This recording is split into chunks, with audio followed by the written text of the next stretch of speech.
Okay, so in this little video here, we're going to talk about doing post shading. So what is post shading? Post shading is technically putting on anything after your main paintwork. So as you can see down in here, we've got our Spitfire we've been working on. And to be honest, it looks really nice, no problem at all. We've shown how to get to this stage, but it's just lacking a little bit of depth. It's a little bit two-dimensional, as in like under here especially, it's just grey. There's nothing really going on here, and on the top obviously we've got the camo, but it's not really broken up into anything. It looks nice, but we just need to add a little bit of depth to it. So by adding depth, we can just make some layers. So the more layers you have, the more depth you have in your paintwork, and technically the more realistic or the better scale effect you actually get with that. So achieving that basically can be done with a couple of different techniques. The first one is to actually just post shade it onto it. So what you're going to do is you're going to add different colors of paint to panel areas, sections, to really either make a shadow effect, to give that effect as if, you know, there's obviously some darkness in there, or it's just a little bit of a depression, things like that. Or you're going to cause a highlighted effect, as in perhaps like a stressed skin type effect. So obviously certain areas of panels, because they're slightly raised, they're catching the light a little bit better, and that way you're getting depth then, because you're tricking the eye to thinking that perhaps there is textures in there when actually there isn't. So post shading, what you can do is come along and add a lighter color to already what you've done. So what we got down in here on the greys, we can then come along and say, right, okay, so this was our base color for this one, which is the light gray XF80 down in here for doing it. So we just need to lighten that. Now, because it's a very light gray anyway, I would lighten that technically with a little bit of white again. So we just come in here with some white paint, add it into this mixture, and you're going to take it down a couple of shades, not massively. You don't want it to make it look like, you know, technically a checker plate underneath here or a grid or something else like that, but you're just trying to make it look like that perhaps there's a depression, or, you know, there's obviously a raised surface, there's a curve to it, the light is catching it, so it's just making it look a little bit lighter. And by putting it around in centers of panels, edges of panels, things like that, and keeping away from the panel line area, you can give the effect of it being slightly raised. And then that works the other way, because what we can do after this one, we're going to cause some shadowing effect by using washes, which would then give a dark shadow into riveting detail and recesses, so it'll look nice and dark in there. And also by post shading the actual darker areas, making shadows in with an airbrush afterwards, or in our case we can just use oils, and we can just come along with a simple technique of putting oils over this one to give that illusion as if it's depressed, you know, there's a little depression in there, so obviously the light isn't getting in there as well, and it's looking a little bit darker. So that works along with the other side, obviously with the highlighted side, and then you've got the shadow in that depression caused by, you know, obviously as it's curving down, and then you've got the darkness of the panel line, and then obviously the riveting detail. It all tricks the eye to these multiple layers that you've caused into this one to make it look a lot more scale effect, you know, or a lot more realistic than being as this is just flat paint. So basically the same process goes right the way through, and we're going to show you all three of them. So for the underside, we're going to add a little bit of white to the mix, and we're just going to pop along underneath here, and we're going to do centers of panels just to lighten it up a little bit, and some areas perhaps where it catches the light. So obviously if you've got curved areas, just on those tops of those curves, things like that, to really make it shine through and to look the part. So that's the plan for that one.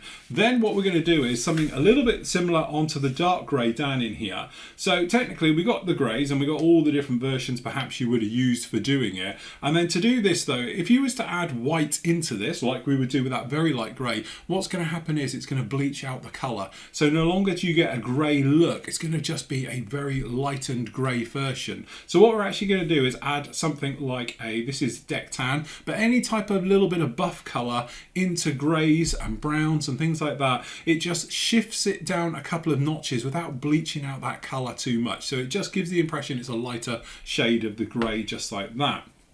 Then obviously you can get into using sort of primary colours as we're down in here with greens and things like that. So again, we've got our greens down in here, whichever one we decide to use on this one. But again, to do this one, you wouldn't come in obviously with this, because what it's going to do is that instead of it changing the sort of tones of the greens to a little bit lighter, it's just going to fade it. So what we're actually going to do is use one of the primary colours from it and add a drop of yellow into the green. And then what that will do is it will literally just lighten it a couple of shades. So it will make it look a more vibrant and make it look like it's, you know, a Warner, you know, top sides of it and things like that, rather than just fading it back, because you don't want it to fade in and look very similar. So what we're trying to avoid is this thing about if we was to fade the grey and the green and all the other areas on this, then what's going to end it up with, you're just going to have something that looks like it's been bleached out. That's not actually what we're trying to do here. We're just trying to highlight all those areas into it. And then again, by using post shading, either with oils or with an airbrush over the panels, things like that, that will then give you the depressed side of it. So again, high sided, lower sides of it, so light and shadow areas. And then obviously by coming in with a wash, that will really just tie it all together by saying, okay, yeah, you can see that that's been a lightened area. You can see this is obviously a darkened area. And then you've got the real darkness of the panel line and riveting details showing through as well. So it's really actually quite straightforward. This is one of those areas though, air pressure is absolutely key, and flow. And when I talk about flow, I mean this thing about when you pull the trigger on the airbrush, or or you depress, depending on your airbrush, it comes out consistently right the way through. So what you want to do is make sure that your airbrush is really behaving nicely. Put some thinners through it and just blow it through. Just see what's going on with it, making sure that it's consistent, it's not stopping and starting, it's not spitting, it's not clogging. Because when you're doing detail painting, the last thing you want is for it to stop. Because then, you could have this thing about you add a little bit more pressure, and then obviously you retract that needle a little bit more, the dry particle flies out, along with it, all that wet paint behind it, and you end up with splodges all over your model. You're just trying to put in a very subtle effect on with this one. And again, there's different ways of doing this. If you didn't want to do it with an airbrush, you can actually use oils. And that's another technique we'll talk about on another day, of actually coming in with oil paints and then just putting those down and using them. So if you're not up to doing it with an airbrush, think about trying it with oils as well. And you're just layering up, and every layer gives you the depth. So it doesn't matter if you've got, at the moment, technically we've just got 2 layers on here, but what we're going to do is add perhaps, we're going to have a high layer and obviously a shadow layer. So obviously that's 2 more. Then we're going to add a wash into it. So before you know it, you've got 5 layers of depth into your paintwork. And then if you wanted to go further with it, you can add chipping, scratching, other details into this one, general stains and things like that. And with each one of those layers, it's getting deeper and deeper, and your paintwork is looking more realistic, and it's starting to look the part. So that's what we're going to try and achieve with this particular one. So what we're going to do for a change, I'm not going to do it in spray booth because it's very, very little paint being sprayed out of this. We're going to do it right over here so we can get the big cameras into this, get the detailed work, and hopefully I can show you what I mean. Okay, so first thing is about mixing up your paint. When you mix up your paint, you want it to be literally to the consistency of thinners, almost dirty thinners. So when you're doing it, hopefully you can see here, I'll get this lid off without making a terrible, terrible mess. There we go. So I've already mixed some up just down in here, but when you put your brush in, you want to be able to see the bristles. So you want your bristles just to come straight through, and then that will give you a really good indication that you're pretty much in the ballpark of where you want to be. All right. So I'll clean my hand off because we're literally just covered myself in paint. So what we can do is we'll pop this little guy down in here. All right, so pick an area to do a quick test, and that's obviously the best thing to do if you can do it. So I've just popped a tail area just down in here to see what the shade is. And when you first put it down, it'll be incredibly dark. And then what happens is that as it sort of fades in and it dries, it will then come back. And don't forget, this has got like a gloss coat over this and all the rest of it. So consequently, it'll look a little bit flat. So the tone will change as well. You can probably see it down in there. But if you pick a little area down in here, so I just did up here. So if it went wrong, we could change it. You can see exactly what you're going to get. So you're happy with the colour.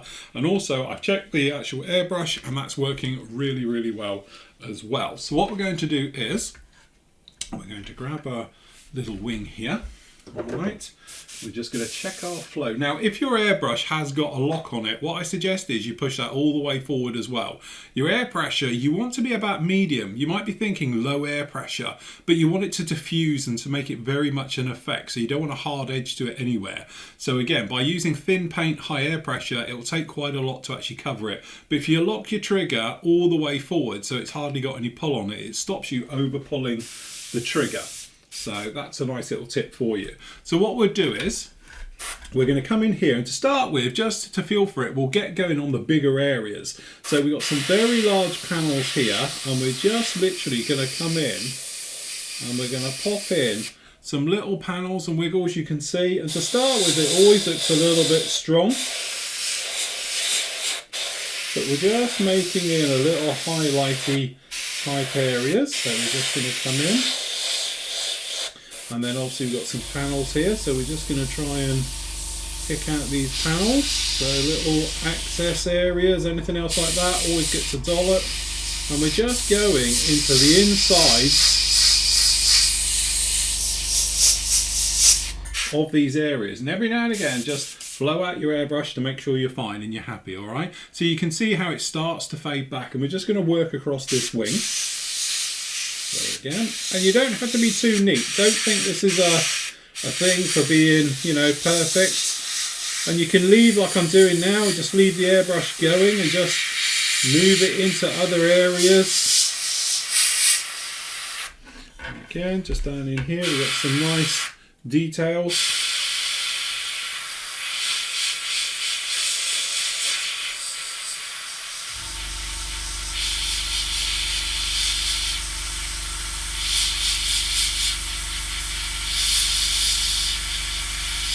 So we're just doing the centres of all these panels.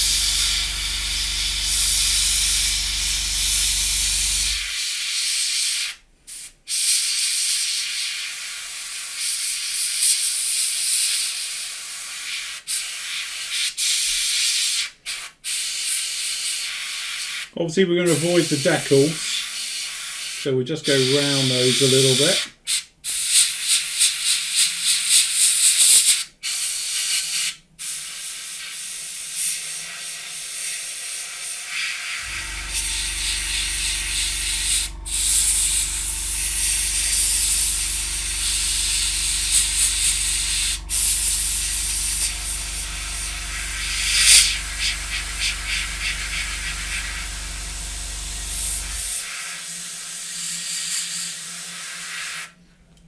And there we go. So we've sort of broken up this wing, and then you can just go along. And as you can see now, we've broken up this wing and we've given it its first layer, if you like. So there's still plenty of other areas to sort of take care, but a long one running right down there again. So that's what you've started to do. You've started to add that. Then obviously when we come in with the other side of this, we're going to go around and put it all over the panel lines. So you get a high and a low effect. And this will die back just a little bit. So don't worry about it too much. But just remember to do each one. And there's various tips and tricks you can do to this as well. So actually what you can do, you can think about coming in, you know, maybe at the actual end of the build or something else like that, and then you can actually turn around and sort of say, right, okay, well that's, you know, use a bit of imagination here, that's assume it's had a new panel, it's had a new radiator, so you might want to go back to the original colour, mask off an access panel or an area, and just put the new colour right the way over it to make it look like it's had work done. And to be honest with you, it's one of the great ways that I get, you know, around problems. So if you've made a bit of a cock up, you've got a bad joint or something else like that, you can sand it, replace it, make sure it's fine, and then put one of these so-called new panels right over it. But hopefully you can see, just like this, how we've now achieved you know, that paintwork is starting to come to life. Like over here it's just flat, there's nothing going on. Over here, as you can see, we've got a little bit of texture going into it down on here. So what I'm going to do is I'm going to carry on the other side. We'll get that side done and all the grey areas like that. Then we'll flip over and then we'll start to work on the greens and actually on the darker grey. Right, okay, so there we go. That's our Spitfire done. So hopefully you can see. It's one of those things as well, you catch it in the light, you see, you catch it like that, so to speak. It comes out a lot more. A lot of this is to do with surface texture, which is a little bit more advanced we're going to talk about today, but it's something I've been doing for a long time now. The last sort of 5-6 years, everything I have, I try to get this sort of multi-texture. So the way you actually do that is put down your base colour, and then either gloss coat or satin it, and it's done. And then your next one you come along, you spray, and obviously you just leave it down to show. So this way you can actually see how it now shows it lighter. And again, you can reverse that as well. So if you wanted like the high areas, you do them in more of a gloss finish, and then the shadow areas you do on a more of a matte finish, as it probably would, and things like that. And it just adds another layer into that one. But again, that's a little bit more advanced from what we're doing today. So next up for us, we've got XF82, which is going to be for the grey on here, which is going to be basically exactly the same as we've done on there. So again, it's pretty much on this par, but again, instead of using white to lighten it, we're actually going to use a tiny little bit of buff with it. And I tend to do that with anything that's past a light grey, when you're into the darker colours, just so it shifts it from one to the other. If I get the top off. So again, this one is going to be one of these ones where because we've got greens near it and things like that, it gets a little bit more complicated. So it's not just like avoiding the markings. Now we're going to be avoiding going on the green areas. It's not massively important if you do get it on there, because again, you can either sand it off. So if you use something like one of our polishing sanders, which is great for it, it will take off one bit of paint at a time, and it's great for overspray. So you just give it a light rub, take it off, wet your finger, and you're good to go. You're back to where you are. You won't end up going right the way through it. But if you can avoid it, that's the best thing. The other thing as well we're saying about, if your paint is nice and thin, then what actually happens is it takes a lot to cover it. So even if you use to spray it straight over the green, nothing's really going to happen. It's not going to be one of these like you've just ruined it, because again, it maybe take 5-6 coats at this thinness to be able to cover anything. And again, you can use a little bit of the grey actually on the green to sort of just break it up and things like that. So to start with, as always, popping thinners in first. We're not going to need a lot of this purely because there's not a lot of grey on here. So just a few drops, and we are literally just a couple of drops in there, just like that. So again, it's going to be the equivalent to sort of dirty thinners. All right, and then if I just pop this in the stand because I haven't opened up my pot already. Make sure, good old mix, because you are dealing with purely acrylics here, and acrylics, let's face it, they don't like to spray particularly nicely. So what we do, we've got this, and we'll just grab our brush, and we're just going to take a little bit. We're not talking gallons here, it's just literally like a brush full, and we're just going to poke it in here. So we're just going to take a little bit and put it in. All right, so that I should think will probably suffice. I don't think we're going to need any more than that, because again, this is an effect you're going for. We're not trying to paint anything here or anything else like that. So what we'll do is we'll just check our flow. So let me just lock the trigger down. So we're just going to scroll down, lock the trigger, so we're going to get a little bit of a pull, and we'll have a look to see what we've got. A little bit more, and you can see that's actually looking quite dark down in there, and that's darker than actually what we're after. So what we're going to have to do is lighten it a little bit more. So we're going to take another bit of buff down in here, another brushful, and we're just going to mix this in. What we're going to do, we're going to add a little bit more thinners, because all the time we're adding paint we need to add thinners, otherwise we're going to end up with something way too thick. So again, looking at your bristles, without brushing it, you should see all of your bristles of your brush come through, and that gives you an indication that you're pretty darn close. Alright, so what we'll do, just spray this through, and you can see how much lighter we are now between the two, and that's how it's going about it. So we say it's lightening it up now, and I think we're probably around about there. So what we do, we just pop our tops on here. All right, get those out of the way, and literally it's rinse and repeat as exactly we did the last time. All right, so all we're going to do is, again, we'll start somewhere where if it goes horrendously wrong we can fix it. So we will just come down in here to the tail. All right, so then what we'll do, we'll just move this slightly out of the way to get the cap on, otherwise I'll end up making a right mess. Okay, just lock down that trigger just a little bit.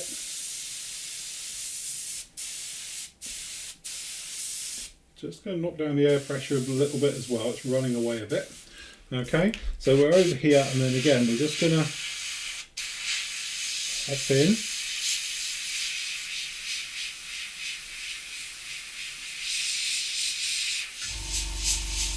And again, it's a nice effect. You see how it sort of builds up and comes through? It's not like an instant effect.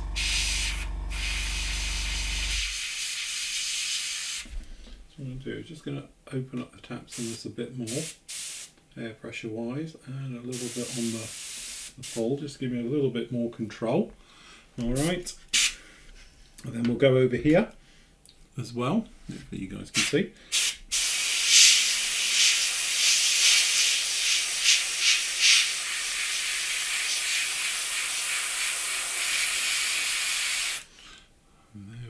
So again, it's one of these things, you're just trying to keep it a little bit more localized. So again, I think the air pressure is running away. And again, it's a balancing act, because you don't want to be, obviously spraying too much. So I'm just trying to find that sweet spot where everything's working well.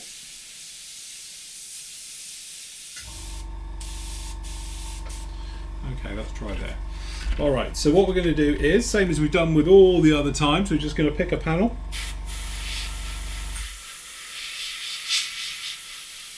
Again, we're just going to try and work in it. And again, we're just avoiding the actual grey areas. Sorry, the green areas even.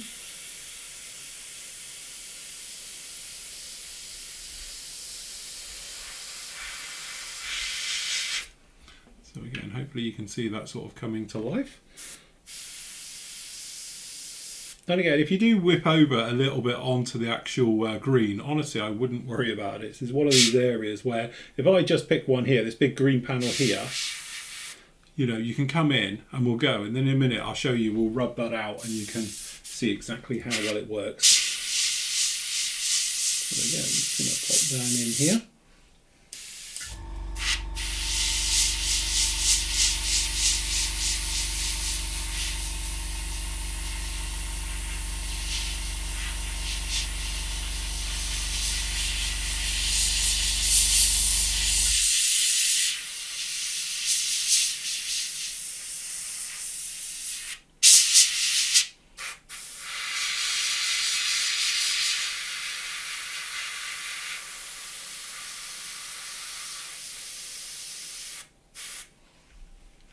So again, you're just gently lightening all of these up, and don't worry, it will blend all in.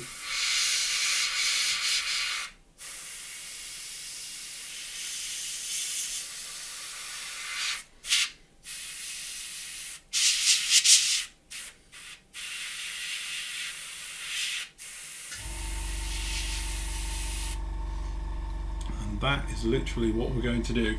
Now bigger areas like across the top here, we're just going to up the air pressure just a little bit, and we're going to have a little bit more pull on the trigger, and we're just going to come along and we're going to sort of do a lefty righty type thing.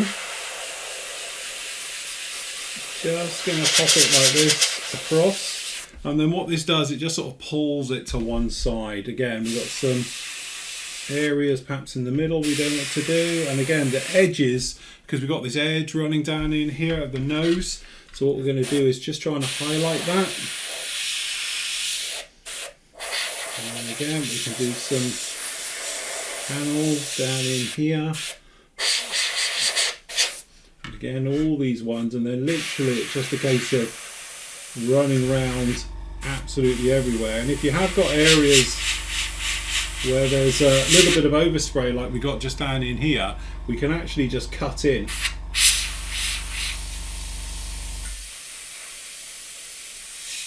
So again, tops of these guns, obviously on this side because it's got the panel shape.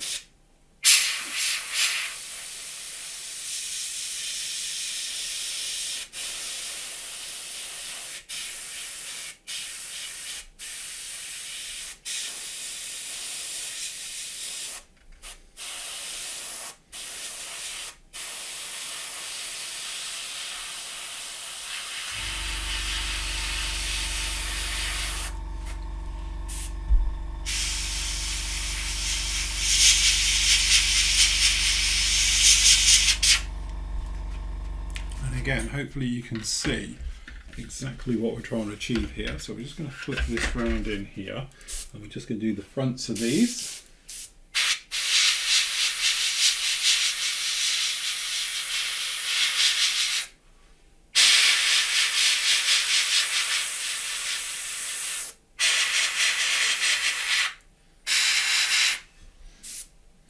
Again, we're all looking pretty good. Again, we're just going to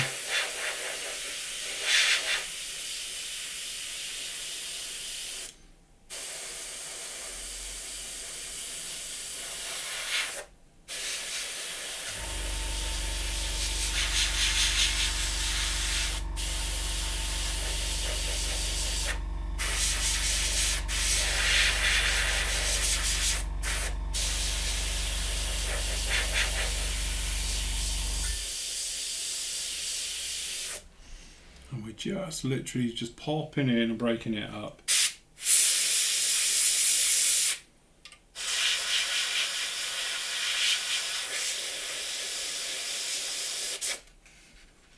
So So again, we're just going to come around the tail.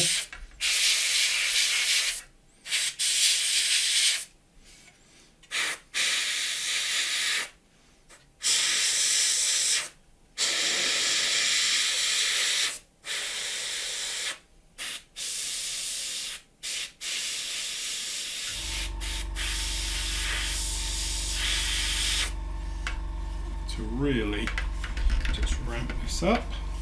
So looking all pretty good.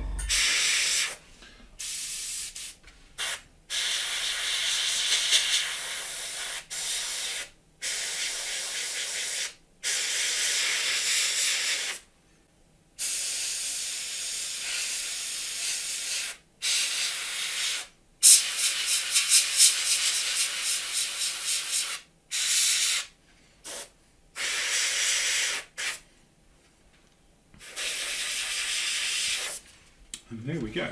So that's our grey on there now. And again, it will all sort of fade back, so don't worry about it too much. So again, you catch it in the light, you can see all coming together. So this little guy down in here is what we were saying about. If you grab a sander, one of it that's not covered in anything that's really nasty, again, so literally just come along very lightly, just rub.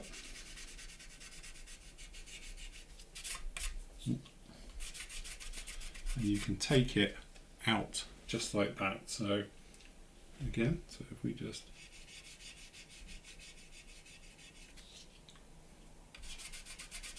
again, if you wet your finger, you can see exactly how much you've still got to take off. So again, you can just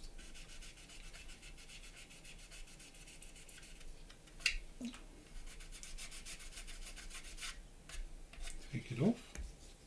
So again, we just like, they're still a little bit wet to be honest, but over here on the decals, this is a lot easier. So you just literally come along.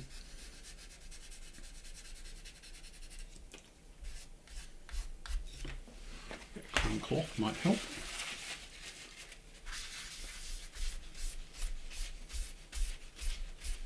There you go. You see, you can take off all the overspray that you might have caused on there. So if we just go in here again.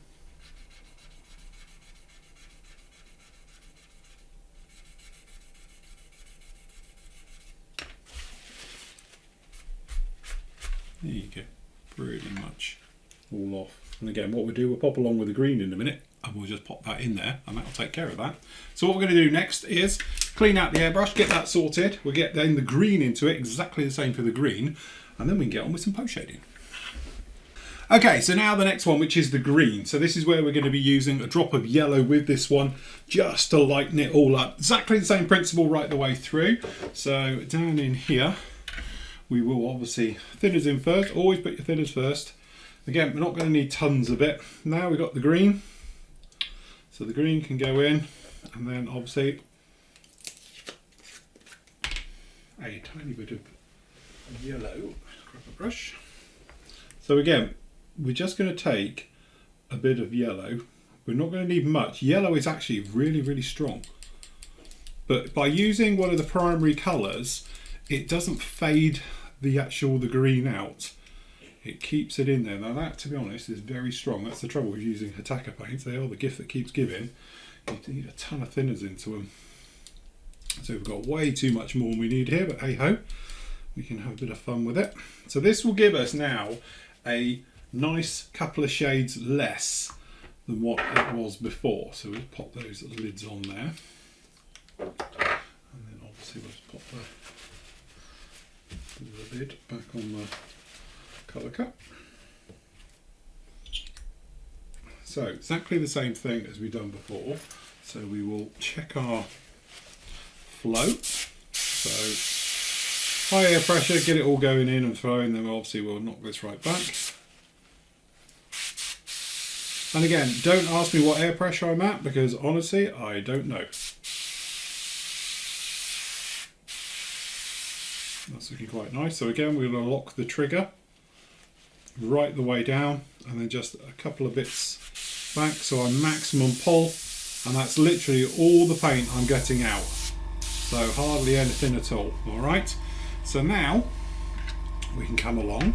So what we'll do is, usual thing, we'll pick a bit of a tail just down in here so we can see exactly what we've got going on. All right, so we go. Let's pop my glasses on.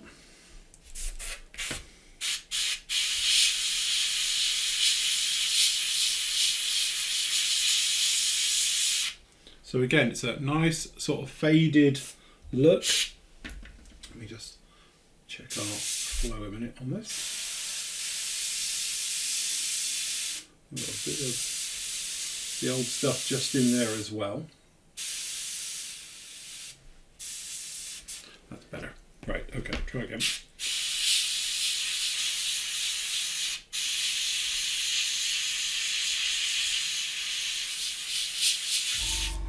So that gives us our sort of worn down green look.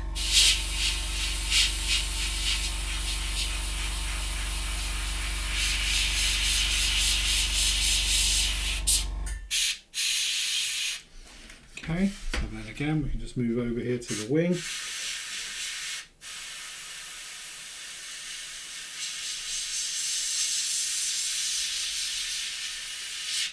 Just in the midst of all these rivets.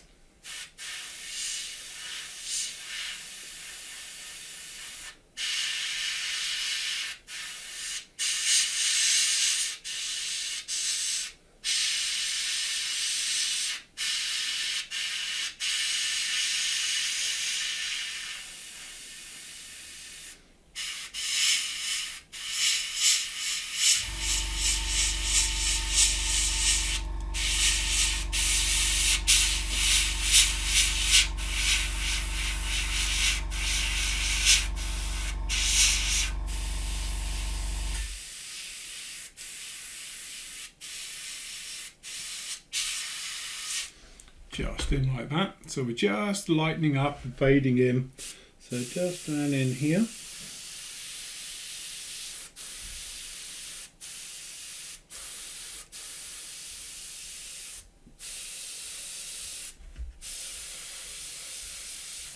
So just down in here we've got a little bit of overspray just occurring.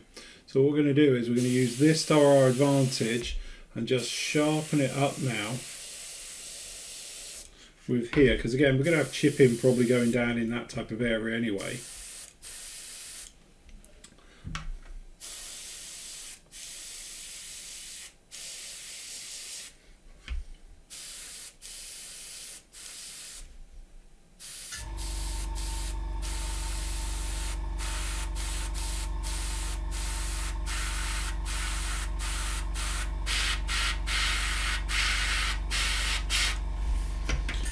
Just do these front.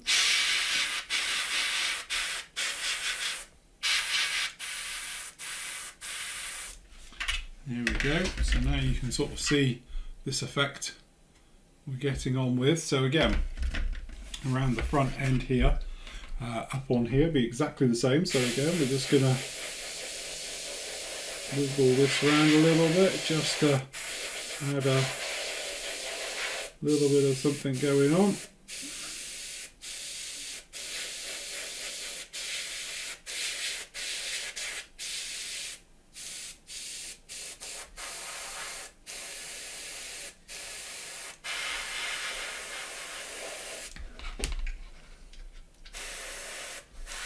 And again, it can be difficult to get into certain areas, but it's one of those things you sort of just get in there as best as you can. Never forget to do the canopy area.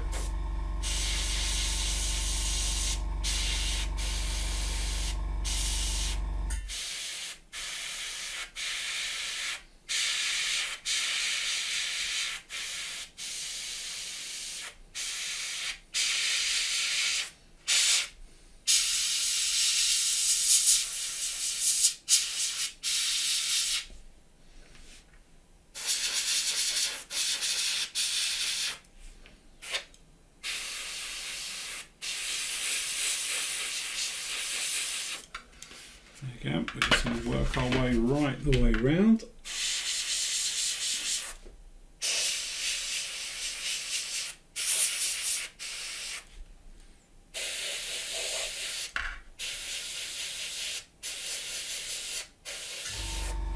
Again, it's all about getting in as much of it. So as I say, this may not be the best angle for you, and that's the trouble when you're doing this on camera. You're just trying to show it from the best possible angles, but sometimes from a painting point of view, you just need to properly get in amongst it.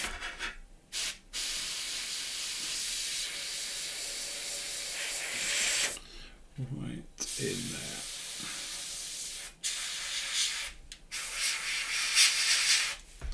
And then again, get into all these areas. So we're just making highlights, if you like, on these.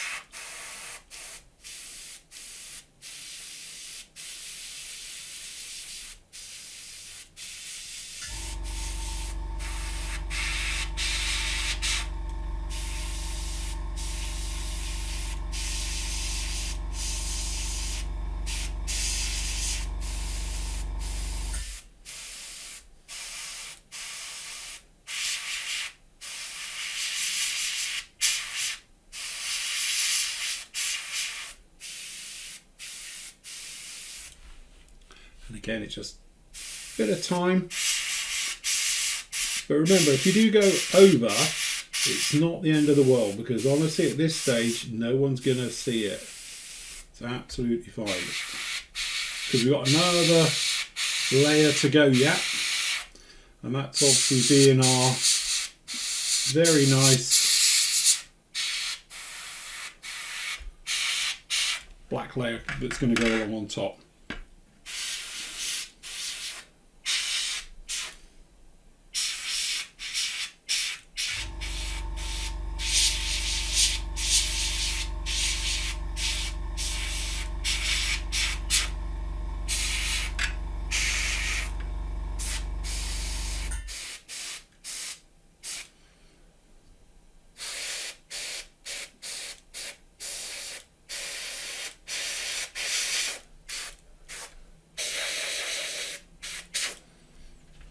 There you have it. So there we go, that's all on there now. So if we just move over to the wide camera, hopefully you can see now how we've added a layer into this. So that's dashed down in there, pretty much sorted just like that. Again, it's just a great way of sort of just lightly breaking it up and going right the way through. So off the back of that, you've got a couple of options. You can come straight in with a wash and just use it as a panel line wash in amongst all of this one. That will draw it together and blend it in.